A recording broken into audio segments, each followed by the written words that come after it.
বন্ধুরা, আবার চলে আসলাম একটা নতুন রেসিপি নিয়ে। আজকে বানাবো মাছ। এখানে আছে কাতলা মাছ 4 পিস মতন, ভালো করে ধুয়ে নিয়েছি। এখন হলুদ আর লবণ মাখায় নিব। আর মাছের জন্য কিছু উপকরণ নিয়ে নিয়েছি। এখানে আছে 2টো টমেটো, একটু আলু আর পেঁয়াজ কুচি। এগুলা মাছ দিয়ে বানাবো। আর এখানে আছে কিছুটা মশলা আমি পেস্ট করে নিয়েছি। এখানে আছে অল্প একটু পেঁয়াজ, কাঁচা লঙ্কা, অল্প একটু আদা, একটু জিরা আর একটু ধনিয়া একসাথে পেস্ট করে নিলাম। বন্ধুরা, কড়াই বসা দিছি। কড়াই গরম হয়ে গেছে, তেল দিয়ে দিছি আমি। এখন এক এক করে মাছগুলা ভেজে নেব। এই যে বন্ধুরা, এখানে দিয়ে দেব হলুদ গুঁড়ো,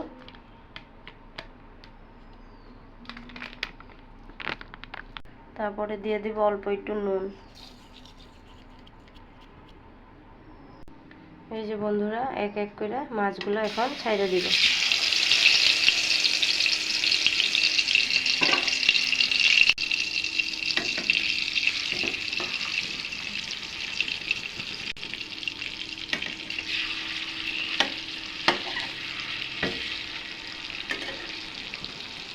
মাছগুলো ভেজে নিব তারপর লাল লাল করে।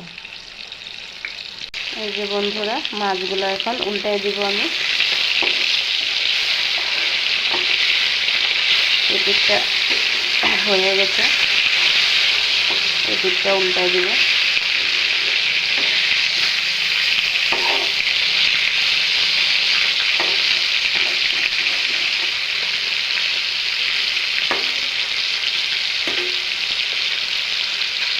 এই যে বন্ধুরা, আমার মাছ ভাজা হয়ে গেছে, নামাই নিয়েছি।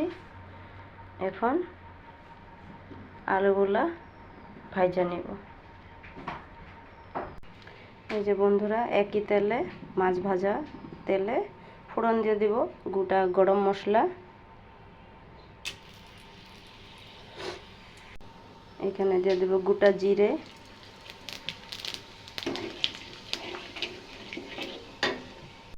একসাথে দিয়ে দিব এই যে পেঁয়াজ কুচি,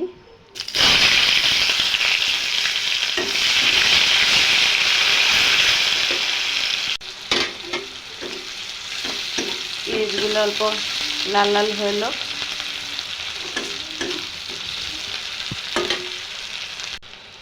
এখন দিয়ে দেব এই যে আলু,